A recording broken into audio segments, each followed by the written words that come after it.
बड़ी अभिव्यंजक आंखों वाला एक सफेद खरगोश और एक छोटी भूरी चूहा जिसकी नाक हिल रही है, एक चट्टानी पहाड़ी की चोटी पर एक साथ बैठे हैं। खरगोश के कोमल कान सूर्यास्त को देखते हुए थोड़े झुके हुए हैं, जबकि चूहा उसके बगल में एक छोटी चट्टान पर बैठा हुआ प्रशंसा से ऊपर देखता है। पृष्ठभूमि में ऊंचे पहाड़ हैं, जिनकी घाटियों में धुंध घूम रही है, और आकाश नारंगी और गुलाबी रंग के गर्म रंगों में रंगा हुआ है, जो उनकी शांतिपूर्ण एकता को दर्शाता है। खरगोश और चूहा घबराहट की स्थिति में है क्योंकि चट्टानी पहाड़ी इलाका ढहना शुरू हो गया है। धूल और मलबा हवा में भर जाता है, जबकि बड़े बड़े पत्थर नीचे गिरते हैं। खरगोश चौड़ी भयभीत आंखों के साथ आगे की ओर छलांग लगाता है, अपने पंजों से आगे की ओर पहुंचता है, लेकिन चूहा जमीन में बढ़ती दरार में फिसल जाता है। चूहे का चेहरा डर से जम गया है, उसके छोटे छोटे पंजे ढहते हुए किनारे को पकड़ने के लिए संघर्ष कर रहे हैं।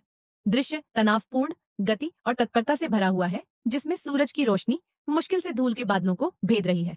खरगोश अब शांत पहाड़ी पर अकेला बैठा है, उसके कान नीचे लटक रहे हैं और आंखें आंसुओं से भरी हुई हैं। कभी चमकीला सूर्यास्त अब फीका दिखाई देता है। ऊपर का आसमान धूसर हो रहा है, जमीन पर छोटे छोटे पत्थर और धूल बिखरी हुई है, भूस्खलन के अवशेष। खरगोश के छोटे छोटे पंजे उस दरार वाली जमीन पर दबाव डाल रहे हैं जहां चूहा गायब हो गया था, और उसके चेहरे पर दिल टूटने और निराशा का मिश्रण है। खरगोश के कान खड़े हो जाते हैं जब वह धरती में एक गहरी दरार के भीतर से एक हल्की चीख सुनता है।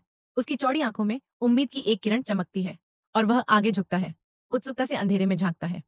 जमीन खुरदरी और असमान है, जिस पर डूबते सूरज की छाया पड़ रही है। हवा धीरे धीरे धूल के छोटे छोटे कणों को हिलाती है, जिससे एक नरम वातावरणीय चमक पैदा होती है। दिल टूटा हुआ खरगोश सावधानी से अपने छोटे छोटे पंजों से दरार में नीचे पहुंचता है, चूहे को बाहर निकालने की कोशिश करता है। धूल से लथपथ और माथे पर एक छोटी सी खरोंच के साथ चूहा राहत और कृतज्ञता से ऊपर देखता है। डूबते सूरज की सुनहरी रोशनी उनके भावनात्मक पुनर्मिलन को उजागर करती है, जो चट्टानी इलाके पर एक गर्म चमक बिखेरती है। यह क्षण राहत, प्यार और एक अटूट बंधन से भरा है। खरगोश और चूहा एक बार फिर पहाड़ की चोटी पर एक साथ बैठे हैं, सूरज की आखिरी किरणों को शाम के अंधेरे में लुप्त होते हुए देख रहे हैं। खरगोश के कान धीरे से चूहे के कानों से सटे हुए हैं, जबकि चूहा अपने प्यारे दोस्त से लिपटा हुआ है। दोनों कृतज्ञता के एक शांत पल को साझा कर रहे हैं। आकाश में तारे टिमटिमाने लगते हैं, जो उनकी चिरस्थायी दोस्ती की ताकत का प्रतीक है।